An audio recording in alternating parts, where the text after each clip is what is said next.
नमस्कार, 4 TV news देख रहे हैं आप और मैं हूं आपके साथ शिवम दुबे। तो आपकी तहसील आपकी खबर में एक बार फिर से आप सबका स्वागत है।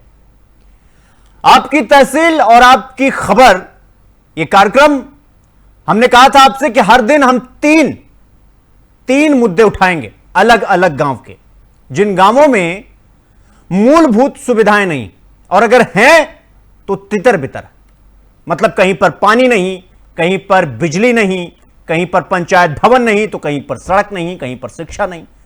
जितने भी बेसिक स्ट्रक्चर होते हैं अगर वो ध्वस्त हैं तो हमारी नजर उस गांव पर पड़ चुकेगी। आज हम तीन गांव लेकर आए हैं जिनकी हम पड़ताल करेंगे। हम ये देखेंगे कि हम जिन पैरामीटर्स को मानकर एक विकसित गांव की कल्पना अपने मन में करते हैं, अपने दिमाग में करते हैं, वो उस पर खरा उतरता है या नहीं। क्योंकि मुझे एक लाइन याद आती है कि अगर भारत को खुली आंख से देखना है आपको कि भारत दिखता कैसे है, तो आपको भारत के गांव देखने चाहिए। वो गांव जहां पर सदन से तमाम योजनाएं निकलती हैं, वो गांव जहां से यह कहा जाता है कि सारी सुविधाएं सदन से निकलती हैं तो सड़क तक पहुंचती हैं, लेकिन क्या वाकई में वो सड़क तक पहुंचती हैं या नहीं? और वो सड़क कहां तक पहुंचती है? वो सड़क जो गांव तक जा रही है वो ठीक ठाक जा रही है या फिर सिर्फ सड़क के नाम पर सिर्फ कागजी सड़क जा रही है?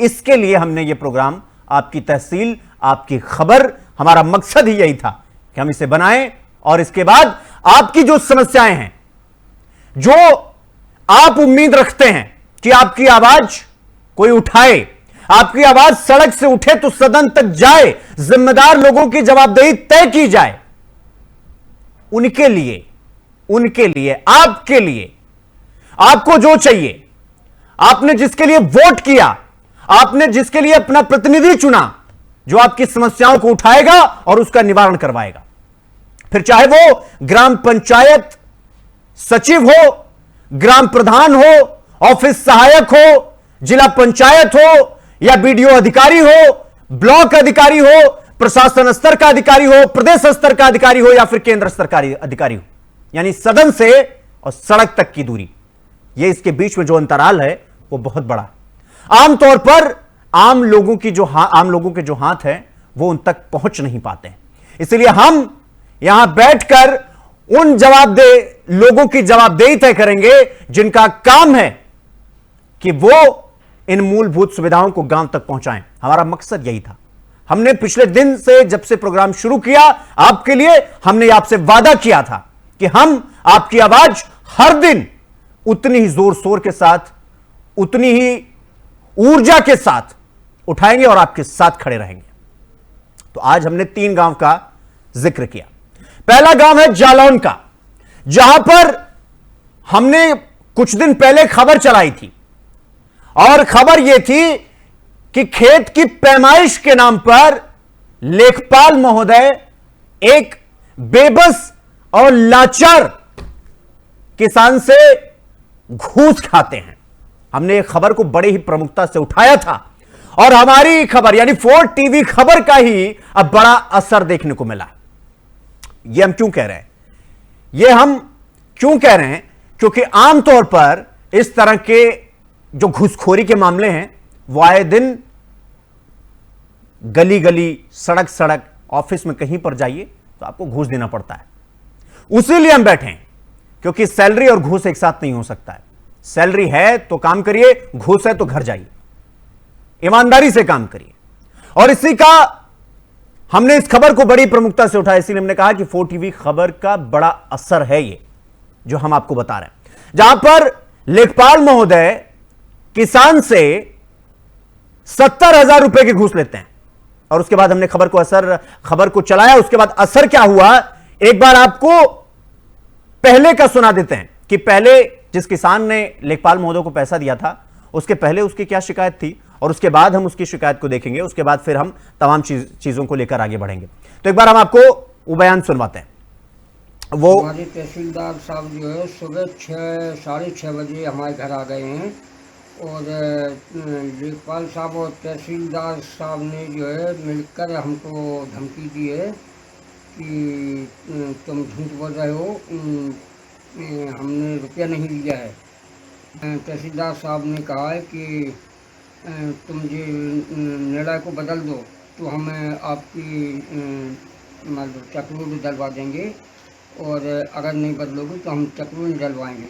हमारे तहसीलदार साहब जो है सुबह 6 साढ़े 6 बजे हमारे घर आ गए हैं, और लेखपाल साहब और तहसीलदार साहब ने जो है मिलकर हमको धमकी दी है कि तुम झूठ बोल रहे हो, हमने रुपया नहीं लिया है। तहसीलदार साहब ने कहा है कि तुम ये तो ये वो किसान थे और ये विकलांग थे, लेकिन इनसे भी वो उच्च पदों पर, इनसे तो उच्च पदों पर बैठे हुए लोग इनसे घूसखोरी कर रहे थे।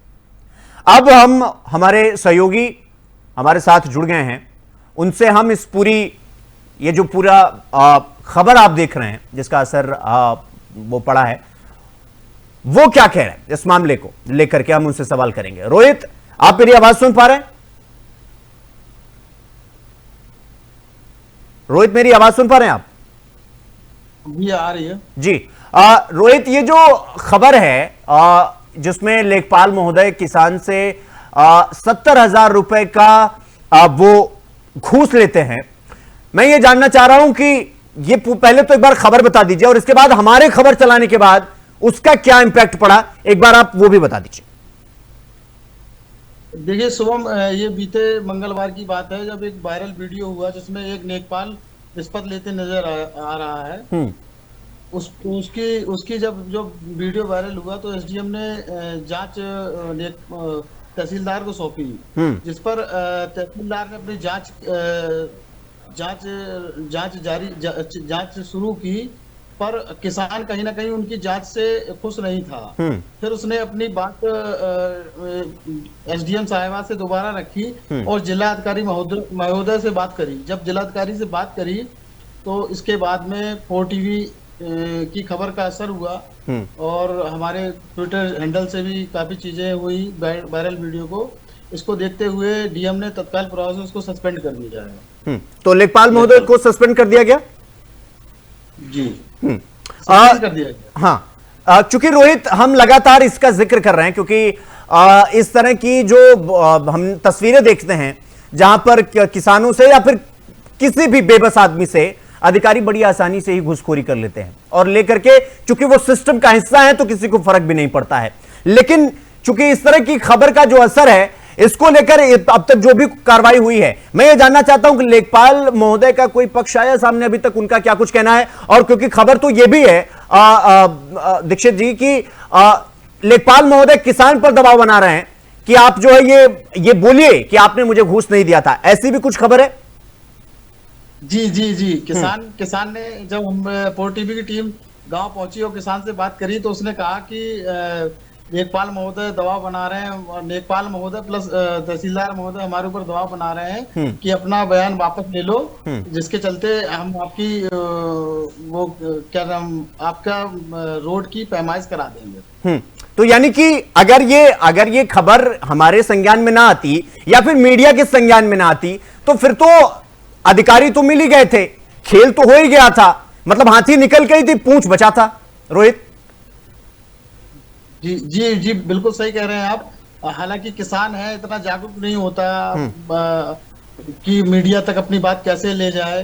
काफी परेशान था किसान, उसने जैसे भी हम 4TV से संपर्क किया, फिर हम लोगों ने उसकी बात अपने चैनल के माध्यम से आम जनता के बीच में और अधिकारियों के बीच में रखी, जिसको देखते हुए काफी असर हुआ है। तो इसको लेकर लेखपाल महोदय से तो अभी उनका कोई बयान आया नहीं, इसको लेकर और किसी संबंधित अधिकारी से बातचीत की गई कि भाई इनका तो मतलब पूरी तरीके से घुसखोरी हो गया था, अगर वीडियो नहीं आता, हम लोग के संज्ञान में नहीं आता तो फिर तो मामला दब ही गया था।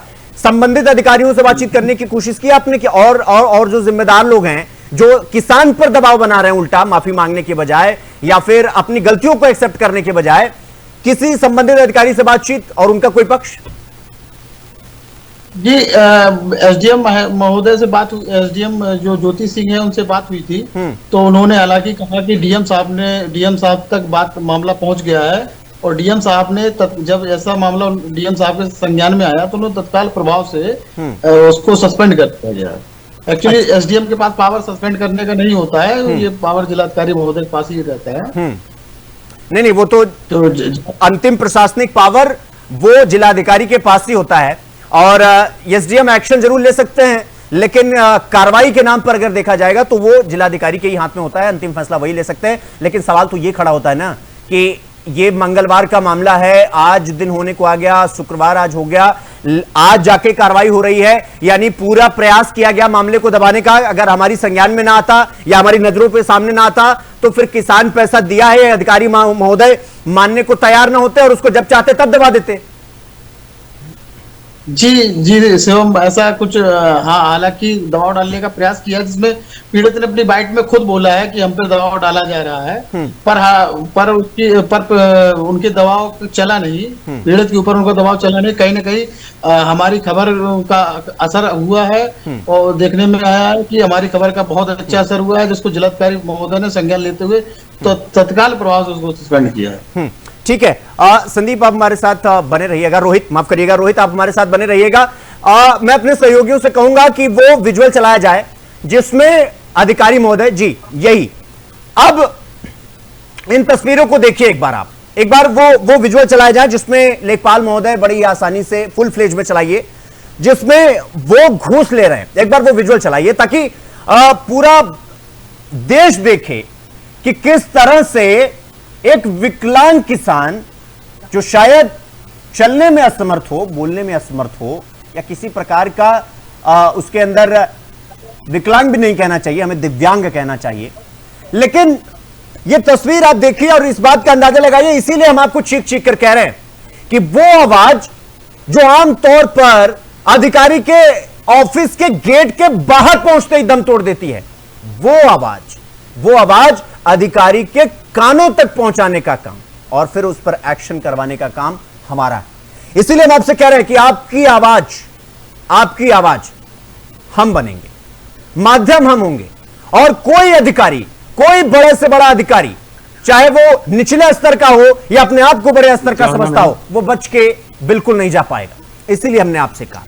तो ये तस्वीर जो आप अभी देख रहे हैं, वो तस्वीर यही है कि किसान हो या कोई हो, कोई फर्क नहीं पड़ता, घूस तो लेना है, फिर वो चाहे दिव्यांग ही क्यों ना हो, आंख से दिखाई ना देता हो, कान से सुनाई ना देता हो, चल ना पाता हो, बोल ना पाता हो, सुन ना पाता हो, फर्क नहीं पड़ता इस बात से जरा सा। तो ये पूरी कहानी है, इसीलिए हमने ये खबर को चलाया, बड़ी प्रमुखता से चलाया, और आज भी इस मुद्दे पर बातचीत कर रहे हैं। क्यों? क्योंकि हमें फिक्र है आपकी, हमारे ऊपर जिम्मेदारी है आपकी आवाज को उठाने की।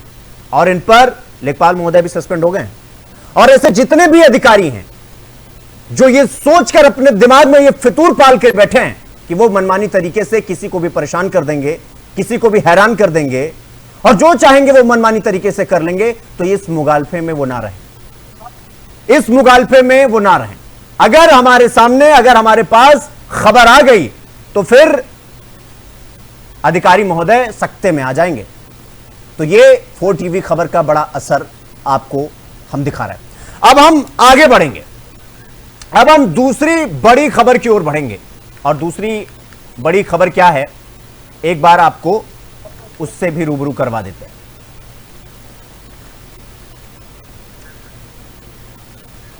तो दूसरी जो खबर है वो बरेली से है। अब ये खबर क्या है? खबर यह है कि अभी हमने आपसे कहा कि तमाम तरीके से गांव में ये एक तस्वीर पेश की जाती है। वो तस्वीर जो पेश की जाती है प्रधान के तरफ से, वीडियो के तरफ से, या फिर वो लोग जिनका मुहर लगने के बाद सरकारी खाते से पैसे बड़े आसानी से निकल जाते हैं, उनके लिए ये खबर है। सरकार अक्सर ये कहती है कि भाई पेड़ लगाओ, पेड़ बचाओ, लेकिन बरेली की जो तहसील है आंवला, वहां खुलेआम पेड़ों को नष्ट किया जा रहा है।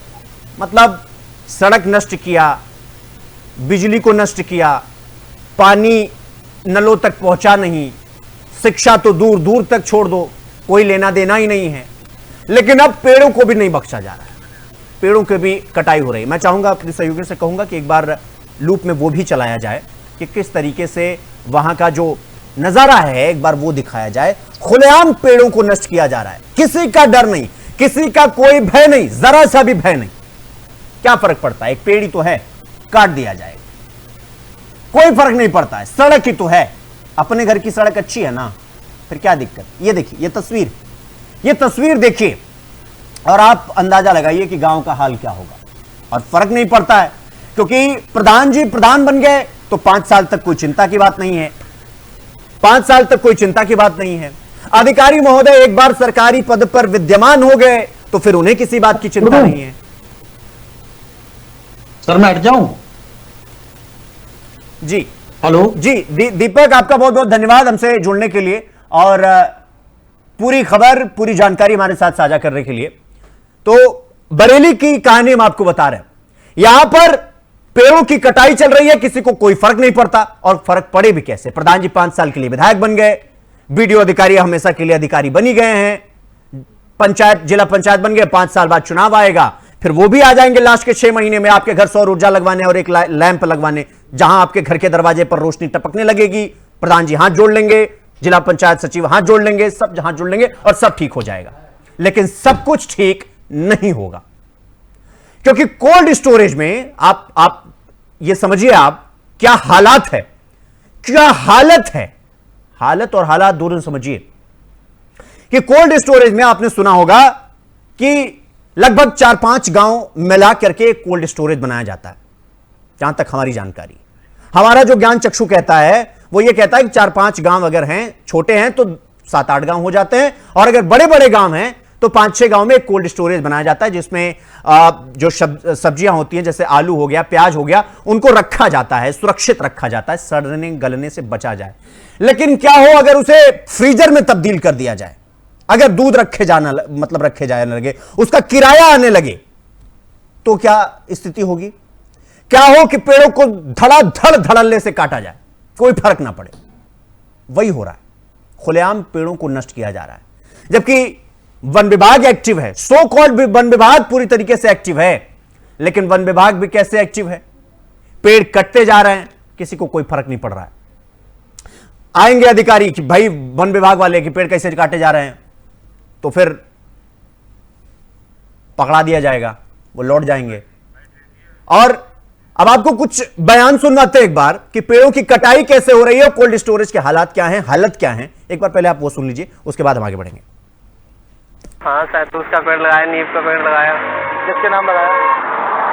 नाम की किसी के क्यों लगाएंगे, घर में सेफ्टी के लिए लगाया ना। सरकार जो है हरित प्रदेश बनाने जा रही है, कह रही कि प्रदेश जो है हमारा हरा भरा होना चाहिए, ऑक्सीजन की कमी ना होने पाए। किसानों के लिए पेड़ बांटे जा रहे हैं। क्या आपके गांव में आए क्या? अभी तो नहीं आए। अच्छा, जो पेड़ और लगे हुए हैं, जैसे वो कोल्ड स्टोर है आपके सामने कृष्णा इंडस्ट्रीज का, वहाँ काफी शीशम के पेड़ सूखे हुए हैं, इन पे क्या कहेंगे आप? वो तो केमिकल की वजह से सूख रहे हैं। पेड़ तो आते हैं, वो लगते नहीं है जल्दी, और रोड में गाड़ते नहीं है जल्दी, लगाते नहीं है, सब काम करते हैं, तब भी सरकार पैसा भेज रही है, तब भी नहीं लगता है।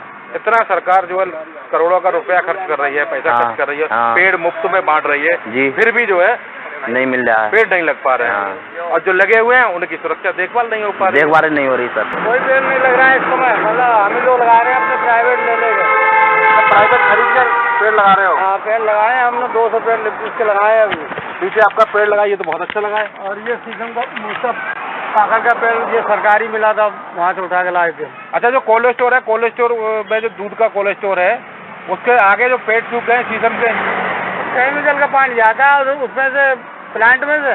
हाँ, प्लांट में, और उसे आगे निकलने का जगह नहीं है, पानी की व्यवस्था नहीं करी। हाँ, व्यवस्था नहीं है, तो वहीं की वहीं भरा रहता है, इसलिए पेड़ सूख रहे हैं। अच्छा, कोल्ड स्टोर है किसका? कोल्ड स्टोर कोई बरेली के नाला है, उनका नाम से। तो ये तो हालात हैं, कोल्ड स्टोरेज में आलू और प्याज नहीं रखा जाएगा, अब दूध रखा जाएगा, उसे डीप फ्रीजर की तरफ बना दिया गया है कि अब फ्रीज कर लीजिए भैया, किराए पे दे दिया गया है। एक पेड़ मां के नाम, ये सुना होगा आपने, ये टैगलाइन कई बार, याद करिए एक बार फिर से, आपने सुना होगा, एक पेड़ मां के नाम। प्रधानमंत्री नरेंद्र मोदी जी की तरफ से यह एक अभियान था, एक पेड़ मां के नाम। लेकिन क्या हो अगर एक साथ कई पेड़ों को काट दिया जाए और कोई माई बाप ना हो, जंगलों को अपने बपौती समझा जाए कि जब मन में आएगा पेड़ काट देंगे, जैसे मन में आएगा कर लेंगे। अधिकारी महोदय अचानक से पहुंच भी गए तो फिर खर्चा पानी। लेकिन क्या हो अगर यह खबर हमारे संज्ञान में आ जाए, और इसके बाद इसका असर क्या होगा वो भी हम आपको बताएंगे। लेकिन किस तरीके से मनमानी चल रही है, एक बार हमारे सहयोगी हमारे साथ जुड़े हैं रुपेंद्र, पेड़ों की कटाई, कोल्ड स्टोरेज को एकदम डीप फ्रीजर में कन्वर्ट कर दिया गया है, दूध ठंडा किया जा रहा है वहां पे। रुपेंद्र, ये बहुत बड़ा मामला है। जहां पेड़ को सरकार लगाने की बात कर रही है कि एक पेड़ मां के नाम, है ना, तो उसी तरह से प्रधानों को भी इसी तरह से पेड़ बांटने जा रहे हैं, गवर्नमेंट फ्री दे रही है। लेकिन फिर भी वो पेड़ कहीं धरातल पर लगते हुए नजर नहीं आ रहे हैं। बड़ा सवाल है इस कोल्ड स्टोर की। अगर हम बात करें तो ये मधुसूदन फैक्ट्री का किराए पे लिया हुआ कोल्ड स्टोर है। पहले कभी कुछ दिनों पहले, कुछ समय पहले इसमें आलू भरा जा करता था कोल्ड होने के लिए। लेकिन आज इसके हालात इस तरह से बुरे हैं कि इसके बाहर के जो पेड़ हैं शीशम के, बिल्कुल उन पर नंबर पड़ा हुआ है, बाकायदा सरकारी नंबर पड़ा हुआ है। और हाईवे का मामला है, बिल्कुल इस कदर शीशम के पेड़ सूख गए हैं कि इन्हें कोई देखने वाला नहीं है। जबकि हाईवे बिल्कुल रोड पे ही चल रहा है। बदायूं बरेली मार्ग है, ये बिल्कुल लगा हुआ ये कोल्ड स्टोर है। लेकिन ये कोई भी अधिकारी, हर अधिकारी का वहां से गुजरना होता है। अगर हम तहसील की बात करें तो एसडीएम साहब भी वहीं से गुजरते हैं। अगर हम डीएफओ की बात करें तो डीओ साहब भी वहीं से, उसी रास्ते से गुजरते हैं। लेकिन किसी की इस बड़े मामले पर निगाह न पड़ना, कहीं ना कहीं संवेदनशील इस बात को माना जाना चाहिए। एक मिनट रुपेंद्र, मैं ये जानना चाह रहा हूं, मेरा सीधा सा सवाल है। मुझे फर्क नहीं पड़ता इस बात से कि अभी क्या चल रहा है, मुझे ये फर्क पड़ता है और मुझे ये जानना भी है कि ये क्यों चल रहा है। वो इसका ये जो कोल्ड स्टोरेज है या फिर जो पेड़ों की कटाई हो रही है, पेड़ों की कटाई वन विभाग की या फिर जो जिम्मेदार अधिकारी है उनकी बपौती है क्या, कि वो उनको दिख नहीं रहा कुछ भी कि अच्छा अपने पिताजी का है, कटवा दो जो कटवाना है, ये चल रहा है क्या? और ये कोल्ड स्टोरेज का कोई जिम्मेदार नहीं है, कोई माई बाप नहीं है, कोई देखरेख करने वाला नहीं है क्या? कुछ भी चल रहा है वहां पे। बिल्कुल, देखिए शुभम, मैं माफी चाहूंगा, पेड़ों की यह कटाई नहीं हो रही है। पेड़ जो है सूख चुके हैं। उसका जो केमिकल का, जो फ्रीजर का डीप फ्रीजर का जो पानी है, जो केमिकल, वो केमिकल बह रहा है। उस पानी को बहने के लिए कोई रास्ता नहीं बनाया गया, कोई नाला नहीं बनाया गया। वो पानी जो केमिकल का है वो उसी के द्वारा ये सारे पेड़, शीशम के बड़े बड़े मोटे मोटे पेड़ हैं, देख रहे हैं आप पानी किस तरीके से भरा हुआ है, विजुअल में साफ तौर से देख सकते हैं। और इसी तरह से करीब 8-9 पेड़ जो शीशम के हैं, जो जिन पर नंबर पड़ा हुआ है सरकारी, वो वहां पर जो है कतई सूख चुके हैं, नष्ट हो चुके हैं। उसके बाद उनका कटा नहीं होना है, न तो गिर जाएंगे अपने आप। लेकिन पेड़ लगाने की बात तो सरकार कर रही है, लेकिन सरकार अपने प्रशासन अधिकारियों को ये नहीं दिख पा रही है कि पेड़ हम लगाने की बात कर रहे हैं और पेड़ यहाँ पे पूरी तरह से सुखाए जा रहे हैं, नष्ट किया जा रहा है, जड़ से कतई नामुष्ट किया जा रहा है। भाई पेड़ है, पानी है तो नहीं। रुपेंद्र, जिसका जिक्र कर रहे हैं आप कि केमिकल की वजह से ये पेड़ सूख रहे हैं, ये केमिकल कहां से आ रहा है? मतलब आसपास फैक्ट्री है क्या, उसी से केमिकल निकल रहा है और इसके बाद ये पेड़ों के तनों की तरफ जा रहा है?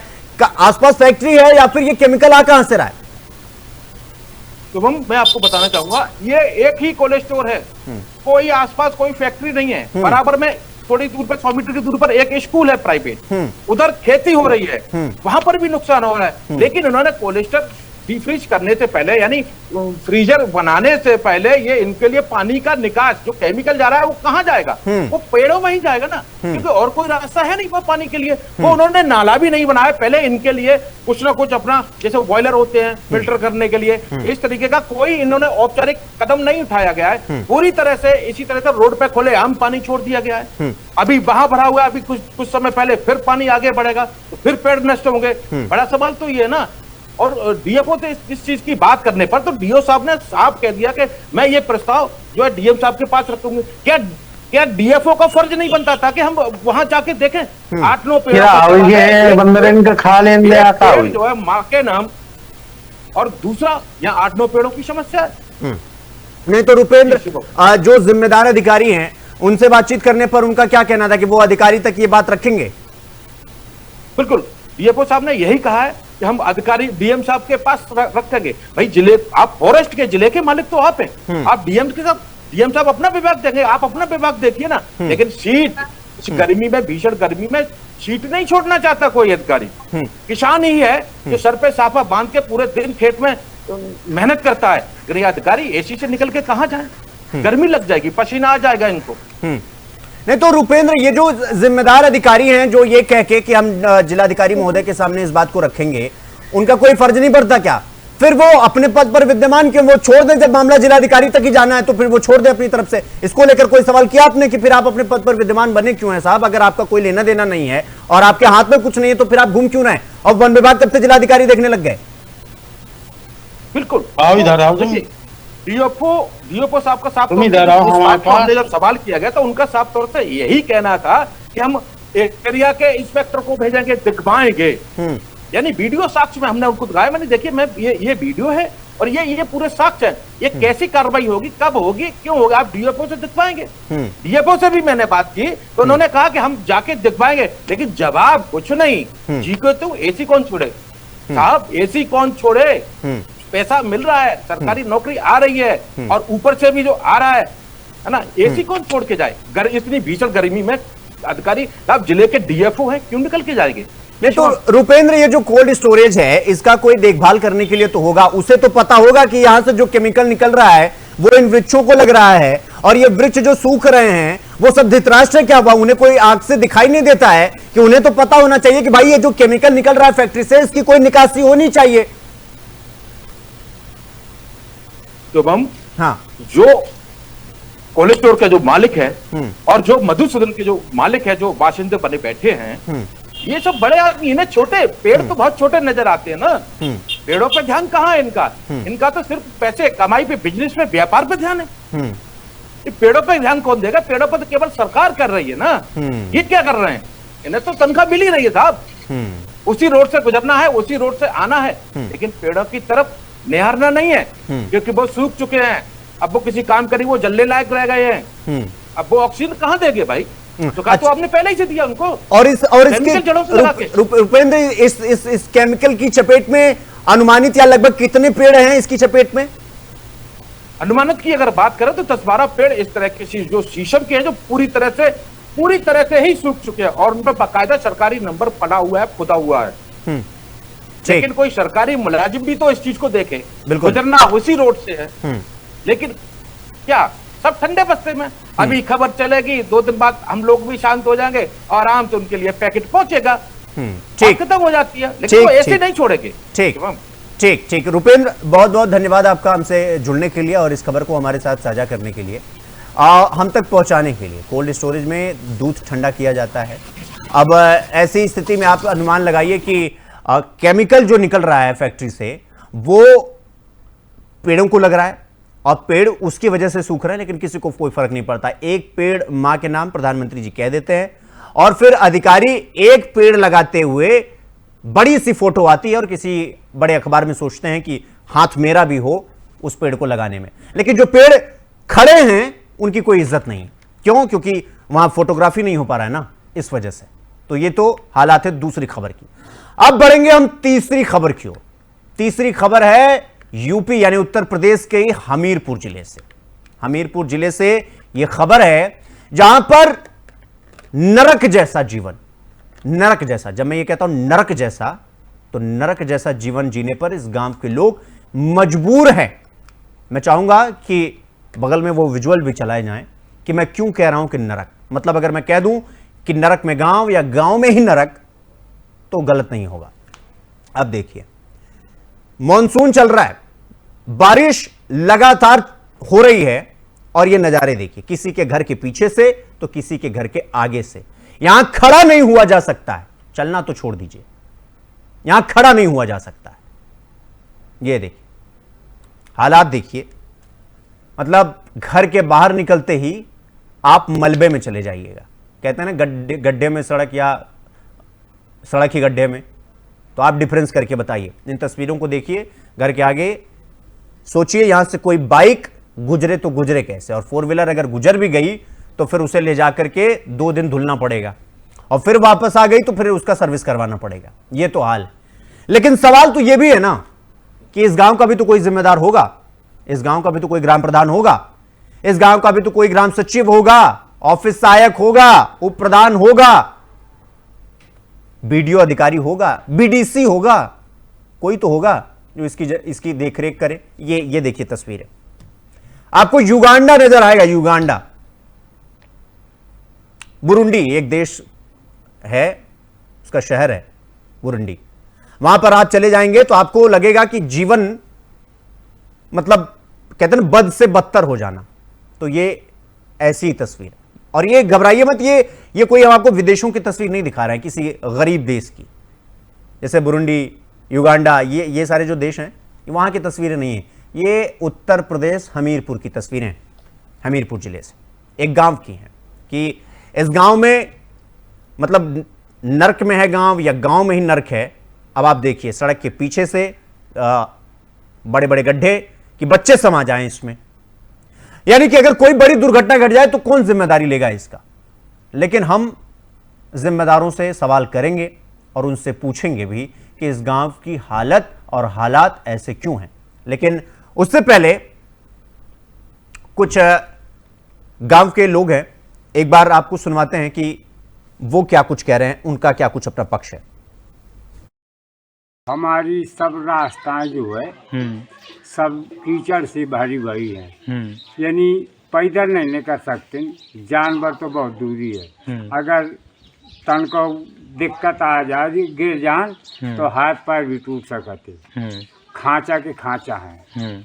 और आदमी का बाल बच्चा तो दिन बूढ़ी से निकल नहीं पाता, इतना कीचड़ है। और लड़का बिटिया गुआवा टट्टी के लाने कहूँ जाए तो बगैर संदे नहीं जा सकते। ये सबसे बड़ी समस्या है कि रास्ताएं हमारे यहाँ की सुधर गई है। हमारी सब तो ये गांव के लोगों का कहना है।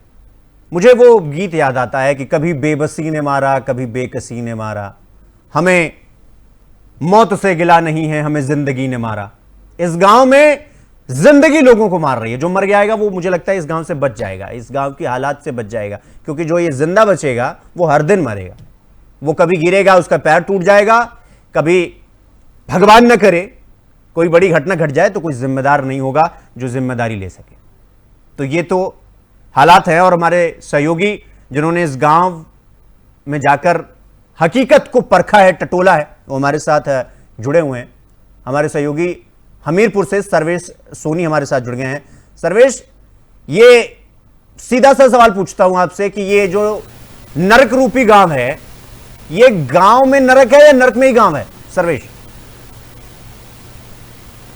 सर, अगर कहा जाए कि ये गांव जो है नरकीय जीवन जीने के लिए बाधित है, क्योंकि यहाँ पर लगभग 3 से 4 पंचवर्षीय निकल जाने के बावजूद भी कि कोई भी सड़क सही तरीके से नहीं है जहां पर बच्चे सही तरीके से विद्यालय जा सके पढ़ने के लिए। ये मान चलिए कि वो नरकीय जीवन में भी सर्वेश, आपकी आवाज ठीक से आ नहीं रही है, तो मैं अपने सहयोगियों से कहूंगा कि एक बार सर्वेश को फिर से उन्हें जोड़ा जाए ताकि उनकी आवाज बाकायदा हमारे साथ आ सके। लेकिन मैं तो ये सोच रहा हूं ये तस्वीर को देखने के बाद कि प्रधान जी जब कुछ महीने बाद चुनाव फिर से आएगा तो प्रधान जी किस रास्ते से जाएंगे वोट मांगने? सर्वेश हमारे सहयोगी हमारे साथ जुड़ गए हैं। सर्वेश, मेरी आवाज आ रही है आपको? अगर जी अगर प्रधानों की बात करें तो इस बार तो ग्रामीण जो बात कह रहे हैं, और एक तो इतना उनके साथ में छलावा हुआ है, क्योंकि बहुत से कहने में हमें किंचित मात्र संकोच नहीं होगा कि बहुत से लोग वहां न्यूज बनाने गए हैं, लेकिन कहीं ना कहीं प्रधान के द्वारा उनको समझा बुझा करके या किसी प्रकार से संलिप्तता करके वो खबर को दबा दी गई है। इस स्थिति में बहुत से ग्रामीणों को सभी लोग, सभी पत्रकार साथी जिस प्रकार से उनके साथ हुआ है, तो पत्रकारों से वो बात करने के लिए तैयार नहीं हो रहे हैं। और उनके मन में यही बात चल रही है कि आप अभी फोटो खींचने आए हैं, आप भी अपनी पब्लिसिटी करने आए हैं, कहीं ना कहीं प्रधान से आप कमाने आए हैं। नहीं तो सर्वेश, फिर प्रधान कहां थे? उनसे बातचीत करने की कोशिश की आपने? उनसे सवाल पूछा कि प्रधान जी 2-4 महीने बाद जब फिर से चुनाव होगा तो किस रास्ते से जाइएगा वोट मांगने? जो हमने अतरार गांव के प्रधान से बात करने का प्रयास किया तो उन्होंने कहा कि हम एक काम से बाहर आए हुए हैं, तो उन्होंने बस ऐसे करके पल्ला झाड़ लिया, क्योंकि उनके पास कोई जवाब नहीं है। सर्वेश, एक बार मैं चाहूंगा कि प्रधान जी का नाम बता दें आप। प्रधान जी का नाम है राम खिलावन जी। राम खिलावन जी। और जब आपने उनसे बातचीत करने की कोशिश की तो उन्होंने क्या कहा कि वो बाहर गए हैं, तो आपने पूछा नहीं कि आप एम्स्टर्डम गए हैं, मैनचेस्टर गए हैं, कहां चले गए हैं? आप आउट ऑफ इंडिया चले गए हैं या फिर और कहीं चले गए हैं? मेन चीज शिवम ये आ रही है कि उनको जो स्थितियां आ रही है गांव की जो दिख रही हैं, उनके पास कोई जवाब ही नहीं है। उन्होंने जो ये अपना 4-5 साल बिताया और पिछले भी पहले से ही ये प्रधान रहे, लेकिन वो गांव वालों का भोलापन का फायदा उठाकर कहीं ना कहीं उनको ब्लफ में डाल करके आज स्थितियां ऐसी हैं कि वहां पर रास्ता बचा ही नहीं है। गांव में तो टूटी जगह जगह सड़कें हैं, टूटी के साथ साथ में जगह जगह जो नालियां हैं वो भी टूटी हुई है, और जो सड़कें थी वो बड़े नाले का रूप ले लिया है। नहीं तो सर्वेश, फिर कोई तो होगा जिससे बातचीत हुई होगी, कोई तो होगा जो इसकी जिम्मेदारी लेगा। इस नरक रूपी जो गांव है इसका कोई तो जिम्मेदारी लेगा ना, मतलब बीडीसी होगा, जिला पंचायत होगा, सदस्य होगा, कोई तो होगा, कुछ तो होगा, कोई तो जवाब देगा इसको लेकर। देखिए, अगर हम बीडीसी और या सचिव से बात करने का प्रयास करते हैं तो ये कहते हैं अभी हमने ज्वाइन किया है, या किसी प्रकार से दूसरी, मतलब जो स्थितियां हैं सब एक दूसरे पे डालने का प्रयास करते हैं कि प्रधान जी करवाएंगे। प्रधान जी कहते हैं कि अभी हमारे पास जो है मेन चीज, जैसे अभी सफाई को लेकर के हमने बात की तो उन्होंने सीधी एक बात रख दी कि हमारे यहाँ सफाई कर्मी अभी उपस्थित नहीं है। तो सफाई कर्मी अगर उपस्थित नहीं है, नालियां साफ नहीं होंगी, तो मजबूरी है कि ये स्थितियों का सामना ग्रामीणों को करना पड़ेगा। नहीं तो सर्वेश, आपने प्रधान जी का नाम क्या बताया? राम खिलावन जी। तो ये राम खिलावन जी मतलब लगभग कितने साल से वहां प्रधान हैं? वो यहाँ 2 पंचवर्षीय से वो बराबर प्रधान है। 10 साल से वो प्रधान है। और प्रधान जी, अगर मेरी आवाज आप तक आ रही होगी, आप मुझे सुन रहे होंगे, तो मेरा आपसे यही सवाल है कि 10 साल होने को आ गया आपको, और तीसरी बार फिर से आप वोट मांगने तो चले ही जाएंगे। सवाल यह है कि यह दृश्य आपकी आंखों को नहीं दिखता, आप बाहर निकल जाते हैं, लेकिन गांव वाले तो गांव में ही रहते हैं। वोट लेने आप गांव में ही आपको जाना पड़ेगा। सर्वेश, आपने गांव वालों से बातचीत करने की कोशिश की, चूंकि आपने कहा कि ऑन कैमरा वो बात नहीं कर रहे हैं, ऑफ कैमरा लोगों का क्या कुछ कहना था?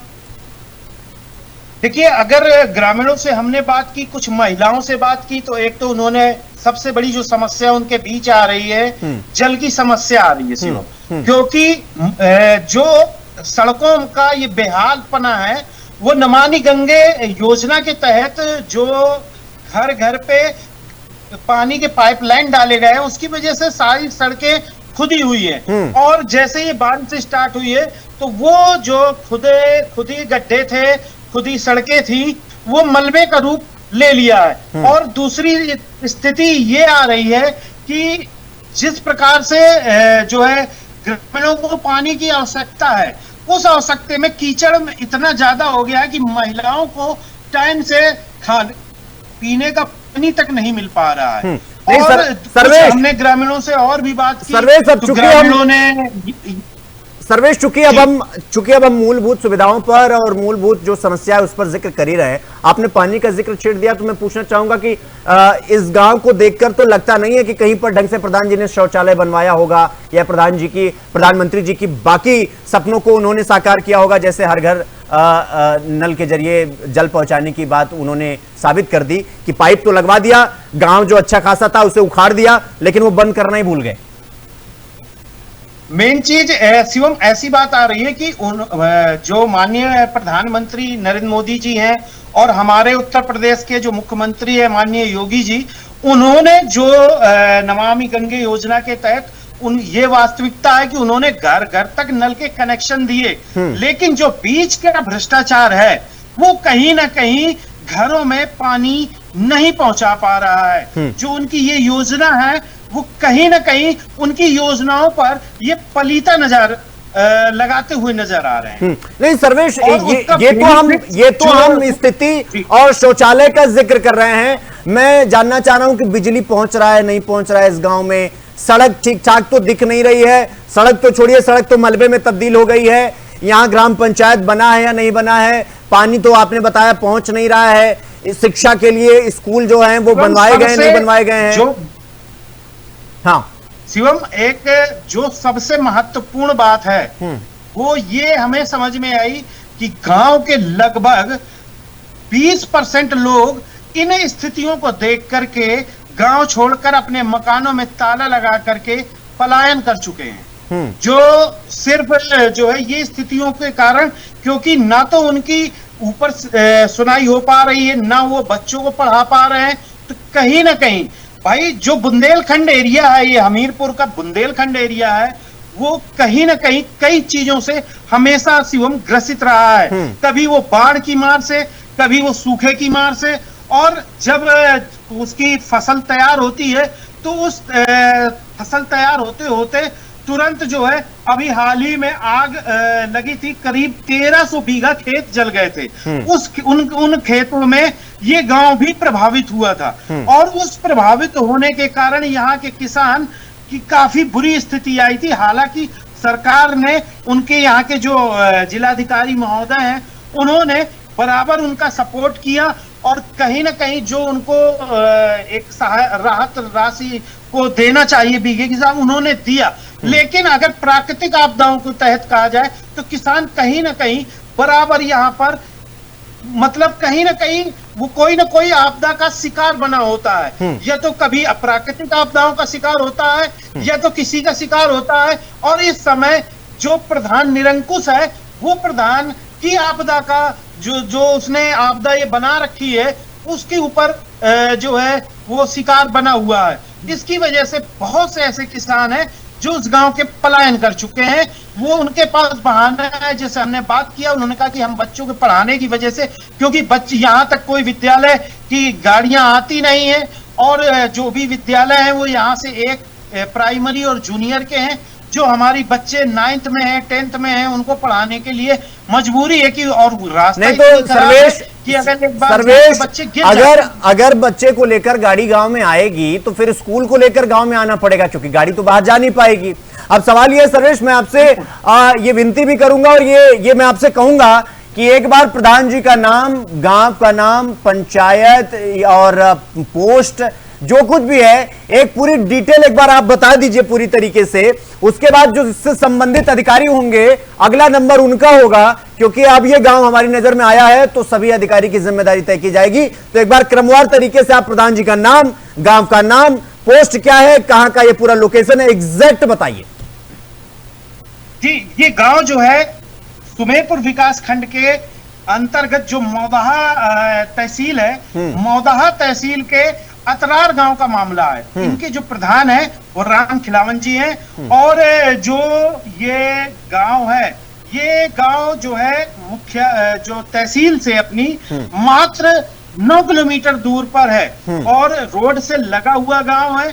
लेकिन गांव की जो स्थितियां हैं, कहीं ना कहीं भ्रष्टाचार रूपी दानव इसको धीरे धीरे खाता हुआ नजर आ रहा है। और लगभग गांव में कितने लोग हैं, मतलब आसपास स्कूल है या नहीं, बच्चे पढ़ने कैसे जाते हैं? क्योंकि अब चूंकि जुलाई शुरू हो चुका है, मानसून आ चुका है, लेकिन स्कूल खुल चुके हैं, तो बच्चे स्कूल कैसे जाते होंगे? इसमें तो वो, मतलब अगर वो डूब जाए तो कोई देख ना पाए उनको कि वो कहां पर वो उनके साथ घटना घट गई। जी, यूपी और बिहार के कुछ स्कूलों में ऐसा आपने देखा होगा कि बहुत से लोग नदी पार करके अपना पैंट उतार करके और अपने हाथ में झोला और या बस्ता लेकर के जाते हैं। सेम वही स्थितियां इस गांव के बच्चे, मैं अगली जो है इसी पे अगली स्टोरी दूंगा, जहां पर बच्चे किस किस स्थिति में विद्यालय आ रहे हैं, और फिर कैसे वो एक विद्यालय के पास बने हुए गड्ढे में पैर धोते हैं और फिर उसके बाद अपना पैंट पहनते हैं तब जाकर, और इस स्थिति में वो कई बार गिरते भी हैं रपट करके, जो चीजें दिखाई मैं कोशिश करूंगा कि अगली जो मेरी खबर हो वो विद्यालय से बच्चों की पढ़ाई और बच्चा कितना स्ट्रगल करके विद्यालय तक पहुंचता है उसको लेकर के मैं इस गांव से खबर निकाल के वो करने का प्रयास करूंगा। नहीं सर्वेश, वो तो करिएगा ही, और ये गांव चूंकि हमारी संज्ञान में आ चुका है तो ये गांव बाहर नहीं जा सकता है, या तो प्रधान जी मानेंगे या फिर ये खबरें ऐसे ही चलती रहेंगी। लेकिन सर्वेश, मैं चाहूंगा कि एक बार प्रधान जी का घर भी इस बार जब दिखाइएगा तो एक बार प्रधान जी का घर भी दिखा दीजिएगा कि प्रधान जी का घर तो ठीक ठाक है ना, उनके आसपास सड़कें ठीक है कि नहीं। बिल्कुल, मैं कोशिश इस बार करूंगा और श्योर मैं दिखाने का प्रयास करूंगा कि प्रधान का रुतबा क्या है और प्रधान यहाँ किस प्रकार से रहते हैं और कैसे वो अपनी 4 पहिया गाड़ी से सर फर्राटे भरते हुए नजर आते हैं। सर्वेश, एक सवाल मेरा ये भी है कि अभी शुरुआती दौर में जब मैंने आपसे सवाल पूछा तो आपने कहा कि चूंकि गांव में और भी पत्रकार आते हैं लेकिन कहीं ना कहीं कुछ ना कुछ ऐसा होता है कि वो फिर वो वापस लौट जाते हैं, लिहाजा आपने बताया कि जब आप भी गए तो लोगों ने कहा कि आप भी सिर्फ फुटेज लेने आए हैं, आपको भी फुटेज मिल जाएगी, आप चले जाएंगे, आपने ये बात कही। मैं ये जानना चाह रहा हूं ये प्रधान जी थोड़े बाहुबली टाइप के इंसान है क्या?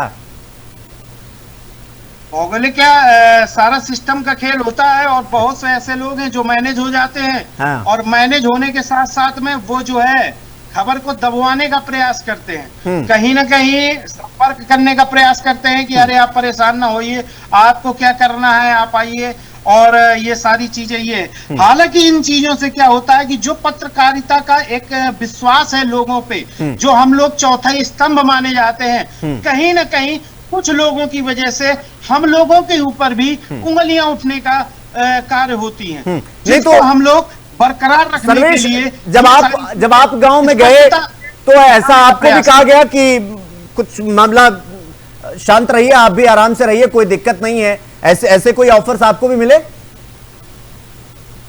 बिल्कुल, जो है अभी जो मैंने कल एक खबर दिखवाई थी और अपने जो ये कार्यक्रम में विशेष जो है मैंने सौखर गांव का दिखाया गया था। आज अभी आधा घंटा पहले वहां के प्रधान जी ने कहा है कि भाई साहब हम वो कार्य करवाएंगे और करवाने के बाद में आइए आपका सम्मान करेंगे। तो सम्मान आप समझते हैं कि क्या चीज होती है, तो हमने कहा कि आप हमारा सम्मान हो जाएगा। जो वो बच्ची पढ़ने नहीं जा पा रही है, जो वहाँ के ग्रामीणों को पानी की व्यवस्थाएं नहीं हो पा रही हैं, आप वो सारी चीजें करवा दीजिए, मेरा सम्मान ऑटोमेटिक उनकी नजरों में हो जाएगा। बिल्कुल बिल्कुल सर्वेश, बहुत बहुत धन्यवाद आपका, और आपको बहुत बहुत शाबाशी कि आप उस गांव में खड़े होकर और इतनी ही निर्भीकता के साथ रहे हम तक खबरें पहुंचा रहे हैं। ये सारे सवाल, ये सारे पक्ष आपके सामने आने इसलिए जरूरी थे क्योंकि आपको लगता होगा कि जैसा एक पत्रकार है, जैसा एक रिपोर्टर या एक आदमी गया है, सब वैसे ही हैं, लेकिन वैसा बिल्कुल नहीं। इसीलिए हमने इस प्रोग्राम को खास आपके लिए बनाया। आपकी बात, आपकी शिकायत को उठाया जाए और बिना किसी कॉम्प्रोमाइज के अधिकारियों से जवाब तलब किया जाए। इसीलिए लगातार हम इन गांव का जिक्र कर रहे हैं, एक के बाद एक आपको हर दिन तीन गांव, तीन बड़ी खबर से आपको रूबरू करवा रहे हैं, और बड़ी ही निर्भीकता के साथ, बिना किसी कॉम्प्रोमाइज के। क्योंकि प्रधान जी, हमारा ख्याल मत रखिए, आप ख्याल उस गांव का रखिए जिस गांव ने आपको वोट दिया, जिस गांव के लोग कड़कती धूप में वो निकले और आपको वोट देने गए, उस गांव का ख्याल रखिए। हमारा ख्याल रखना छोड़ दीजिए, क्योंकि हम अपना ख्याल रख लेंगे। फिलहाल अगर आप काम नहीं करेंगे तो फिर आप अपना ख्याल रखिए, क्योंकि हम तो ऐसे ही पहुंचेंगे और जो सच्चाई है वो ऑन ग्राउंड जनता तक पहुंचाएंगे, और जो भी पोल पट्टी है, जितनी भी कहानी है, वो सब जनता के सामने परत दर परत खोल कर रख देंगे। तो ये जो कार्यक्रम है, आपकी तहसील आपकी खबर, हो सकता है अगला नंबर आपके गांव का हो। तो जितने भी गांव के प्रधान हैं या फिर जिम्मेदार लोग हैं, जिनके कंधों पर जिम्मेदारी है कि वो गांव तक बिजली पहुंचाएं, गांव तक शिक्षा ले जाएं, गांव तक सड़कें ले जाएं, गांव तक पानी ले जाएं, शौचालय ले जाएं, पंचायत ऑफिस ले जाएं, वो ले जाएं, क्योंकि उसके अलावा कोई ऑप्शन नहीं। इसलिए अब जितने भी जिम्मेदार लोग हैं, वो फिलहाल अगला नंबर किस गांव का होगा ये तो कल पता चलेगा, लेकिन हो सकता है अगला नंबर आपके गांव का हो। तो इसलिए फिलहाल मुझे इजाजत दीजिए, और इसीलिए हम आपसे अंतिम पंक्ति में ये कहेंगे, क्योंकि लगातार आरोप भी लगते हैं हम पे कि हम कॉम्प्रोमाइज कर लेते हैं, इसलिए हम कहते हैं कि ना हम सफेदी के दोस्त हैं, ना शाही के दुश्मन। हमें आईना दिखाना है और वो हम दिखाते रहेंगे। नमस्कार।